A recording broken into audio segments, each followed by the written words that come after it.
Welcome, everybody, to Software Sales Simplified, Move to Success, your weekly podcast for software sales professionals who want to sell better. Whether you're a seasoned professional or just getting started, make Software Sales Simplified your first stop for the latest and greatest in insights, developments, and news from the world of software sales.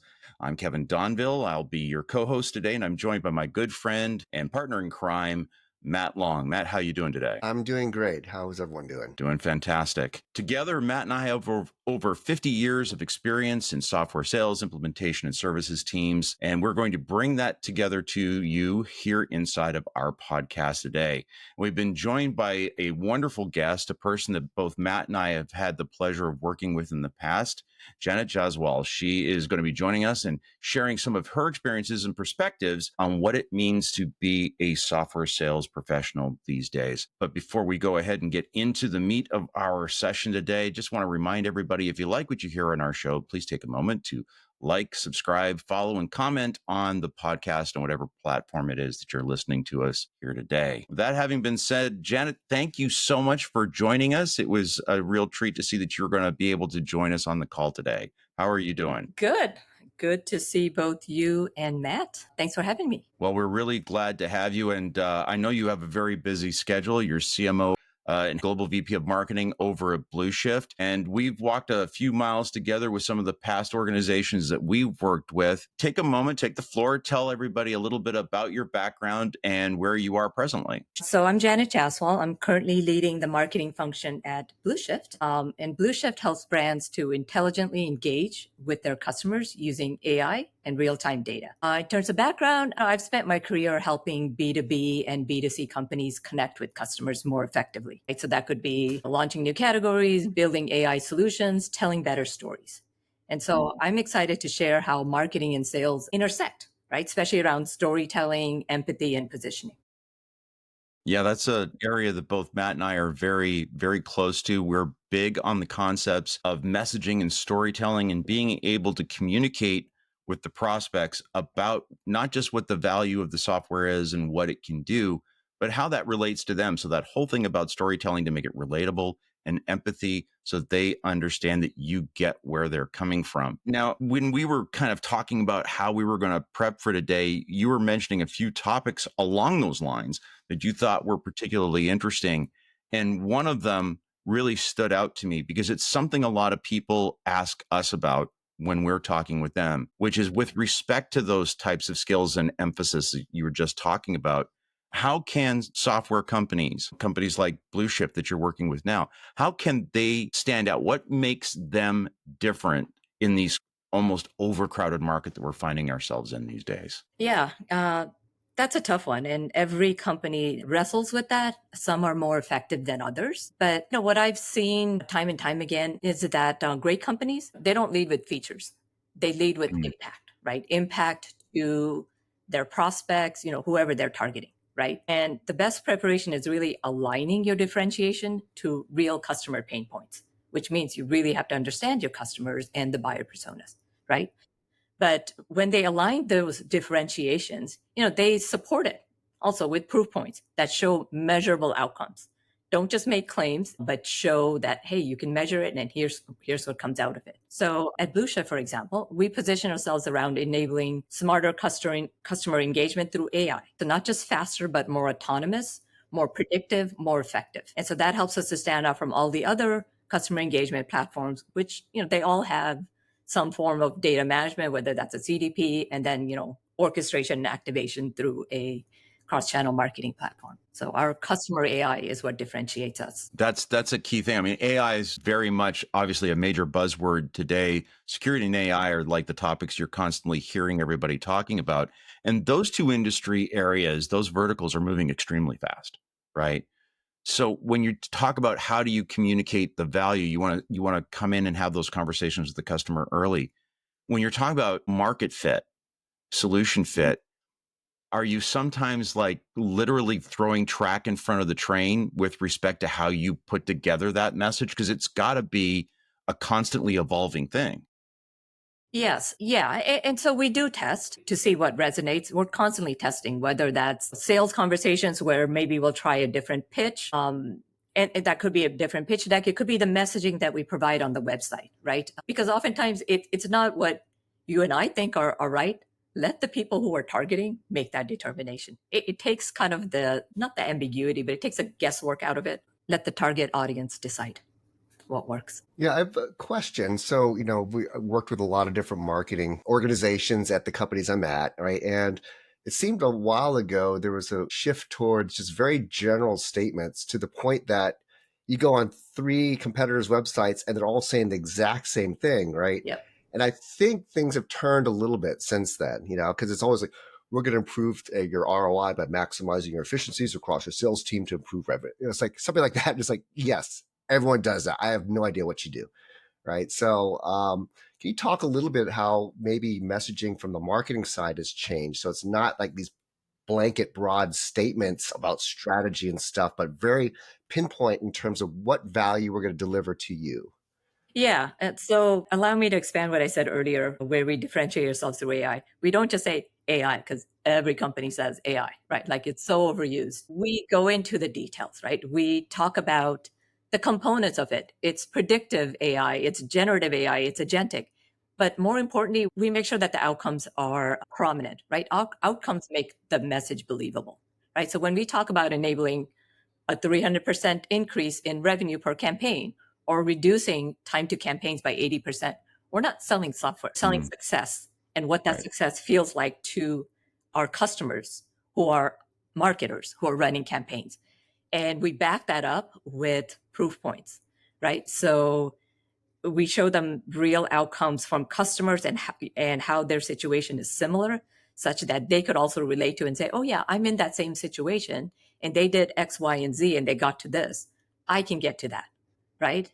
And so while our software provides a lot of other benefits, we only highlight the ones that are relevant for that customer and not the 1,200 things that the software does. Like we're all excited about what what we market, what we sell, but that doesn't mean that the customer is excited about it or is even cares about it, right? Stick to what's relevant. So from the perspective of people like Matt and I, who, primarily led on the pre-sale side, one of the major proof points I would imagine then in that strategy that you have is going to be how you present something like the solution demo to folks. Is that correct? Yes. And something important when you're in that pre-sales process is, it's trust, right? It's when you've gained that person's trust, meaning you understand their world, you understand their pain points, and you can relate to it.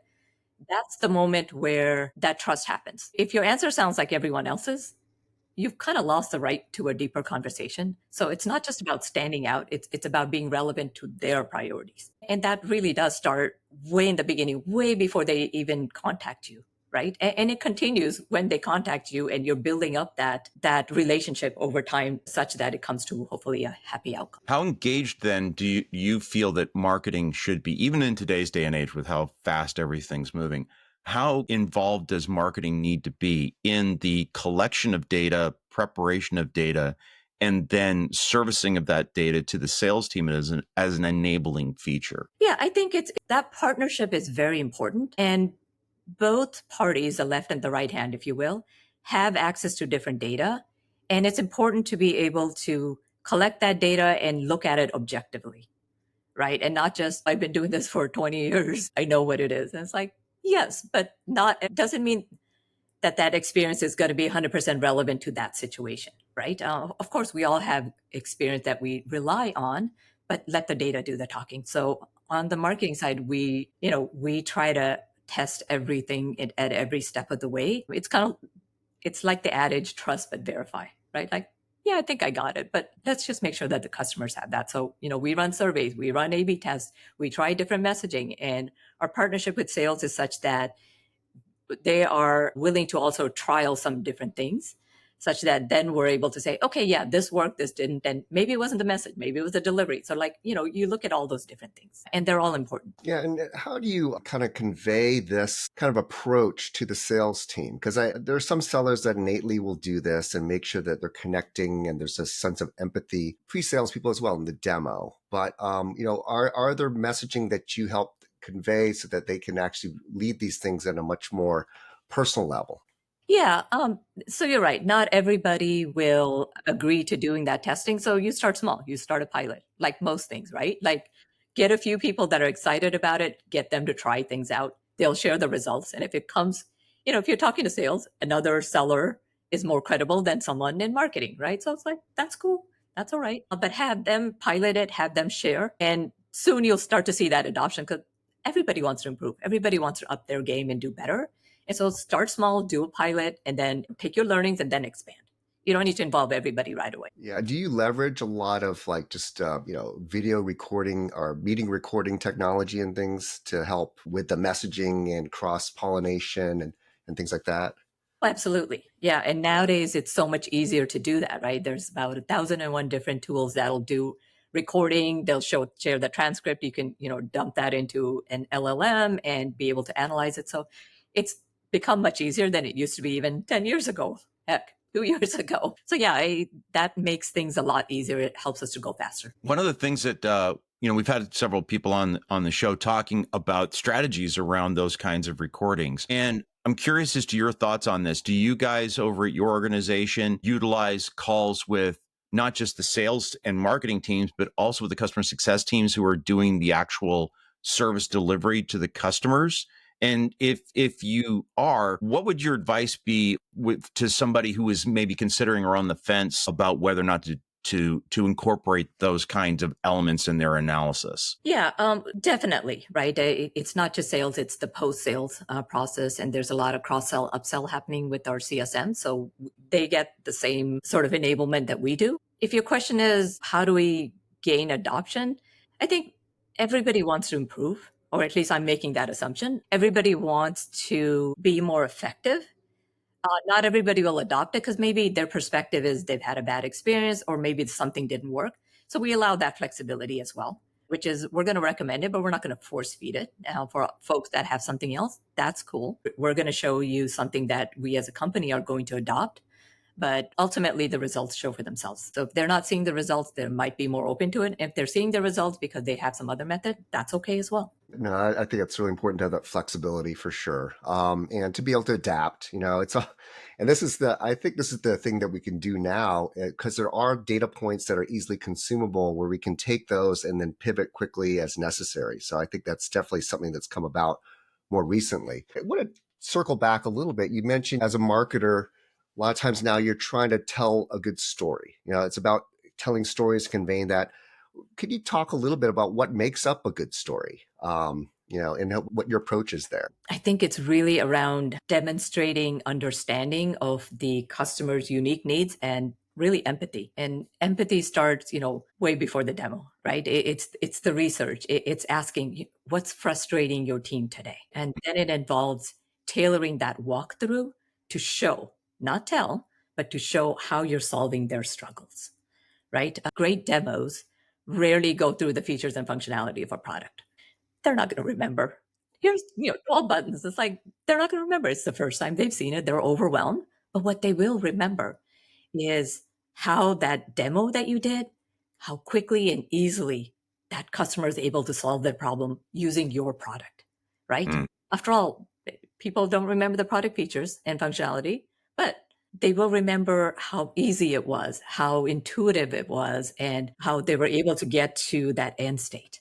They will remember for sure, and how it made them feel, right? If you can get them to a point where they're like, oh my God, that was easier, then you've got a good opening, right? For that next stage, if you will. Yeah, I mean, it's kind of like the old adage, like people remember how you made them feel, not what you said, right? Yes. And that's really what lasts, because I got to admit, being on the receiving end of demos and vendors coming in, I got to admit, sometimes after you're done, you're talking about a vendor and it's the opposite vendor you're talking about their features. Like you can't even keep them straight in your head, right? But you do remember not the features, but that team just really seemed on it. They seemed like they were answering your questions and really going down the right paths. And that's what really resonates, I think. Yeah, that's absolutely fair. So Janet, to kind of extend on that, so for anybody who's listening into the show today and are wondering, well, what should I be considering about how our demo strategy might be rethought? I really think you struck the nail on the head when you said The whole thing about establishing empathy with the customer starts before the demo even happens, with doing your research and understanding who they are and what they do. What do you think is the biggest challenge then about taking what you learned ahead of time and packaging that as messaging that can be reused with other sellers inside the organization? Like Matt and I would do that instinctively as part of our prep, but you're in a different role and you're packaging that in a broader sense. What are some of the things that you would do in order to be able to make that an effective bit of kit for the rest of the team? Yeah. Um, so it definitely involves acknowledging the customer's struggle doing the demo, because it's back to relating to them, right? You get their trust when you acknowledge and you say it out loud. Okay, here's what you might be struggling with. Because if you don't, you're just another vendor pitching features. Everybody does that. So acknowledging that struggle humanizes the conversation. It shows that you Mm, understand their world. It shows that you understand their struggles. It builds rapport, right? And it makes them feel seen. And when people feel seen, they're more likely to listen. So then you've earned the right to continue that conversation, right? And, in terms of just, what's the difference between showing features versus creating confidence? Confidence is when it is built when you connect features to outcomes, right? You know the features very well, tie it to tangible outcomes that they care about, right? So instead of, here's our campaign builder, it's, here's how a retail marketer like you use this to reduce cart abandonment rate by 40% or whatever that is, right? So that then the retail marketer is like, oh, I do care about cart abandonment. And yes, you can help me reduce it. Okay, I'm listening, right? So then all of a sudden you've got their attention. And yeah, in some of our prep conversation, we talked a little bit about, the customer as the hero. I have certainly my thoughts around that just in terms of basic storytelling structure, right? But what could you elaborate a little bit on what you mean by that? Yeah. The story has to, it has to mirror a buyer's reality, right? It's the using the before and after storyline arc, if you will, right? So first you talk about the challenge. What is the challenge that the prospect is facing? Then you talk about the shift. What caused them to look into a specific solution or a different way of doing things? Hopefully your solution. And then you talk about the results, right? What was the result of adopting the new solution? Basic stuff, but how you deliver it is what's hard, right? So you want to keep it specific, you want to keep it short, you want to keep it relatable, and you want to reference industry peers in the story. You want to show the KPIs that are involved. Hopefully, those are the KPIs that your customer cares about and examples of real impact, right? So if you can pull all of that in there and make it seem like a conversation instead of something that's rehearsed, then I think you built that credibility, and you show that they're the hero because guess what?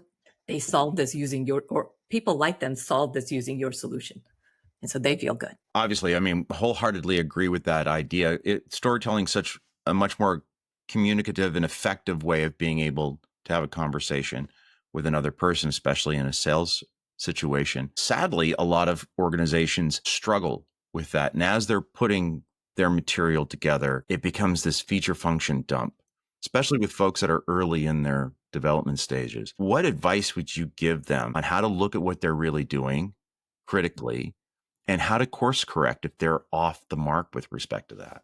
That's a tough one. I would encourage them to shift from, a product first mindset to a customer first mindset. Ask them to put themselves in the customer's seat Mm, and remind them, hey, they are looking at 2, 3 other of your peers or competitors, right? So don't just jump to, we do this and this is really neat and it's a differentiator. Forget about that. Forget the product stuff, right? Ask them, what does success look like for your prospect? Start with that and then show how your product enables that success, right? Use phrases like, here's what our customers achieved instead of here's what our product does. Like, mm, don't do that, right? And then, a big mistake, especially for, folks that are maybe newer to this is they try to fit too much into that demo, right? And it's very tempting to communicate, all of your unique features and how much better your product might be. But the value gets lost, right? Right. They lose their power when they're bloated with too much jargons, logos, or every feature. It's overwhelming. And you have to remember it's the first time they're seeing your product or the second time and they've just come from another meeting. They don't remember, right? So keep it simple and keep it to just the most germane points. And then resist the temptation to go through everything that's really cool and unique. Like take a deep breath. Remember to stick to one customer, one problem, one outcome, right? And kind of let the story breathe, if you will. Mm. So it sounds simple. It's really hard, right? You have to practice this stuff. It doesn't just because you remember those things doesn't mean you've mastered it, right? So practice. Yeah, less is more is really true in many, many situations, right? It's like, because they're not going to remember everything. You talked a lot about credibility and trust as being part of it, and, dropping, examples and things, and just how you ask questions. That all contributes to that. But there's still times where, even though they understand that this is a good goal to get to, et cetera, they're kind of skeptical about either the real value of it, or if they can accomplish it, or things like that, because people are resistant to change a lot. What would you say, to help address those types of customers, or those people who are struggling a little bit to really see how they bridge to the future? I also get pitched by a lot of different companies with solutions. So there's a good chance that, if I'm typical of people, they've heard it all before, right? And many were burned. They adopted something, right? AI in particular, it's often seen as a buzzword. So just the other day, I received a message from a swag vendor stating that they're using AI to suggest what I could buy.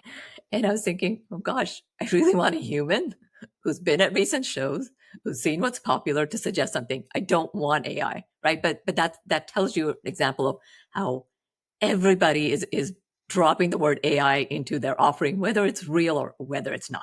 So yeah, I can understand that, a certain amount of skepticism, it's healthy. But that's where you should take that as your cue to ground the conversation in results, not the hype.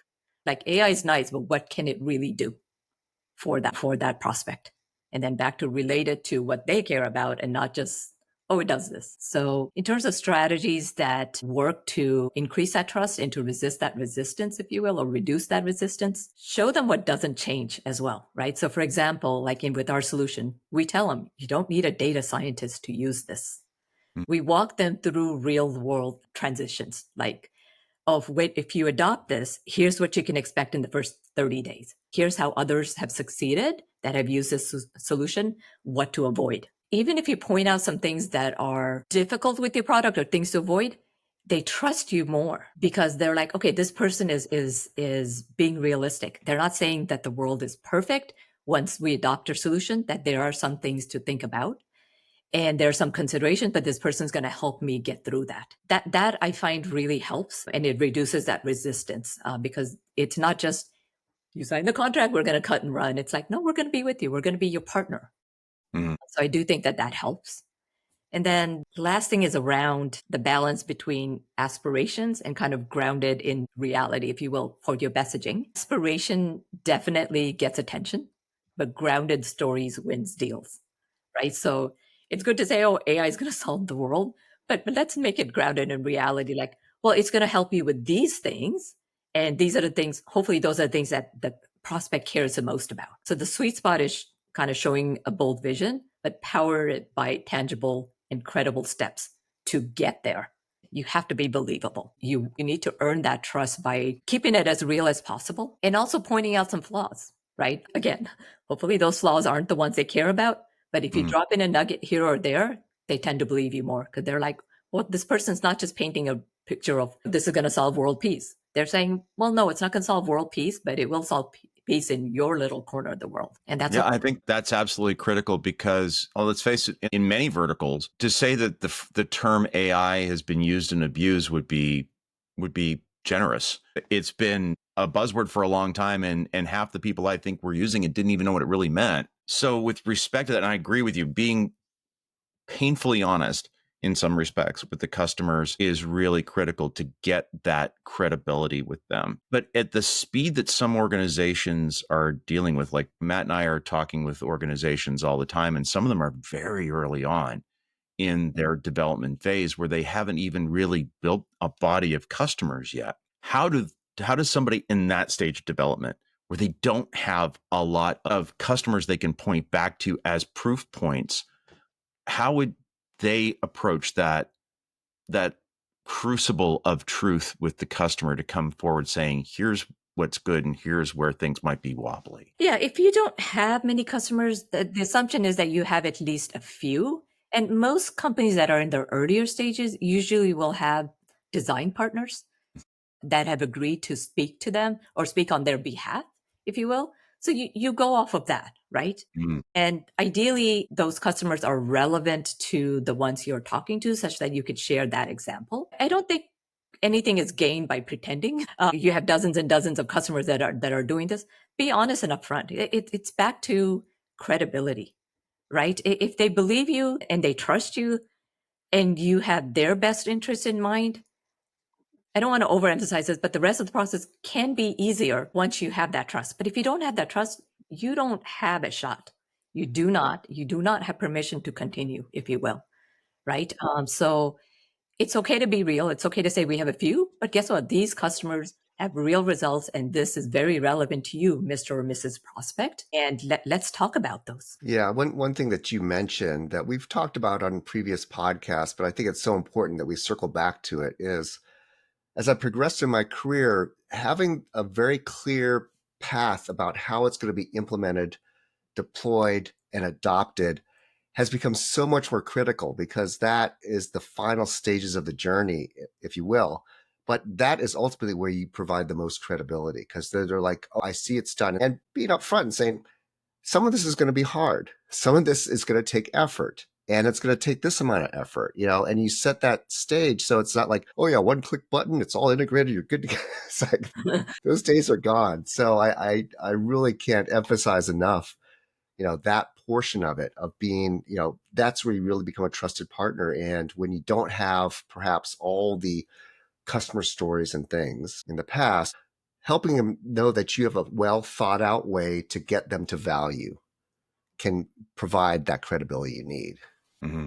I love that point, because you're right. Smaller companies have that advantage, which is we're going to handhold you through the process. We're going to make sure you're successful. Whereas a larger company's like, yeah, you're one of many, we'll give you our standard package. But smaller Mm-hmm. companies can provide that handholding to make sure they're successful. And that's an advantage. That's an advantage over those large established folks. So I like that point that you emphasize. It is important. And it's okay to, you don't have to be shy about it. Every company at one point was smaller. Nothing wrong with that, right? Everybody starts from somewhere, but highlight what's relevant for that customer. No, I wholeheartedly agree. And I think it really comes down to, you're talking about credibility and that trust with the customer. That is probably the most valuable commodity you have as a seller when you're talking with them, is the honesty of what you're approaching them with. And it's also a very fragile currency, right? You lose it, it's almost impossible to get it back once you've lost it, right? Yeah, I so agree.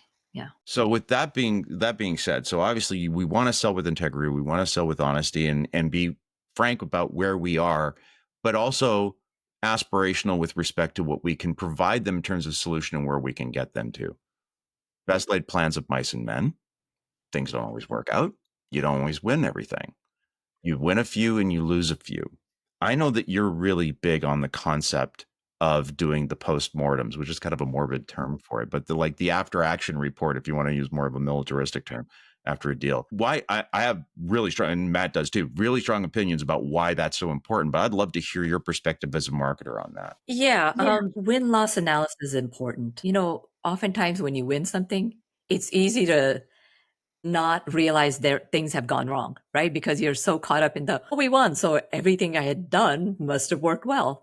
So it's important. Losses are actually more important for that, because losses reveal what went wrong such that you can improve on it, right? So structured reviews help you find those patterns, right? Misaligned messaging, maybe competitor positioning, right? Maybe theirs was better, or any internal friction, right? Maybe the handoffs weren't great, or we fell down during onboarding. I don't know, whatever those things are. But that analysis is important because it's a mirror, right? And growth requires looking into that mirror and being brutally honest. I actually find more value from the ones we lost than the ones we won because of that. Yeah, I mean, that's been a staple in our journey as sellers is that after everything, we have a post-mortem, even after every meeting, you know, just what went well, what didn't go well, what do you think how it should go, et cetera. So that's been part of our process for a long time. But from the marketing side, it's very rare that a marketing person is involved in these meetings. I'm just curious, because obviously you can't be on every of those calls, but at what point are you kind of looking at it and what's your engagement with the sales team for their feedback? Or can you do it all remotely just by looking at the videos and things like that? What does that process look like, I guess, for you? Yeah. So from the marketing side, I'm thinking of product marketing, and it is Mhm. absolutely product marketing's job to do the win-loss analysis. Mm. And, with the video recording features, you can see the video. You can dump the transcript into an LLM, right? ChatGPT, Claude, Gemini, whatever, and be able to find the patterns, the sentiment. That's something that, you'd have to go through the recording to see these are the words they use, but how was it said, right? So you can get that kind of analysis so quickly, so easily, right? That it has become a lot easier. And so I do think marketing has a role in it, as well as customer success, right? Because if you think about it, they both could be affecting that deal, right? Maybe it's the messaging that's up front. Maybe it's the positioning that caused a disconnect with this CS team. Maybe it's the onboarding. Maybe it's the regular check-ins, the MBRs or whatever you do where something fell down. Maybe, adoption wasn't there or support or whatever that is. And so there are many reasons or many ways that a customer could be lost, even after it was closed won, if you will. I think the most important stuff is to actually conduct that analysis because I know oftentimes everybody's so busy, we forget. We're like, oh, we're doing well. We'll put it off. And it's like, you don't want to make assumptions because you don't know what will be revealed, right? Did we confuse them? Did we share too much information? So it could be the marketing, the messaging, the targeting. It could be just the mismatch of what they needed and Mm. what we actually provided in terms of service and support. Every company's at a different place in their maturity, if you will, right? And they need something different. So we don't want to assume. And I think that's where the post-mortem analysis helps. That said, you need to have a sufficient number that you've done to see those patterns. It can't be like 3 or 4. It has to be more. And so once you have a sufficient number, then you can start to see themes in objections, in clarity gaps, in positioning, or in differentiation where maybe the differentiation didn't land. And so sometimes it's not the deck that was shared, the sales deck. It's the disconnect between the pain and the promise that we made. And that's where the win-loss analysis helps. Yeah, I think that understanding that gap is so critical. And to your point about bringing in customer success and the service delivery people into part of that analysis, one of the things that I'm a big proponent of is to bring them in very early because we're talking about the initial sale here in this conversation, but the renewal is just as important, if not more so, because you're trying to grow in many cases with a land and expand. And it's been my experience that when we bring customer success in, they're like, you promised the wrong thing based on what their problem was. So you were hamstringing yourself for your renewal before the ink ever hit the contract.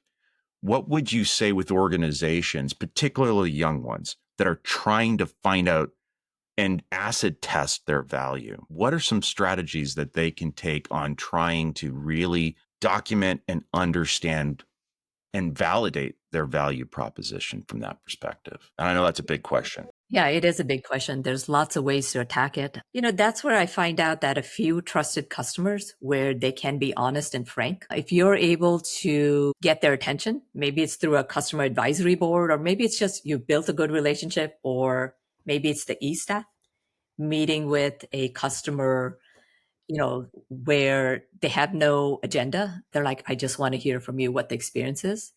But if you Mm, can get some frank and honest conversations going with customers, you'll get more of that insight.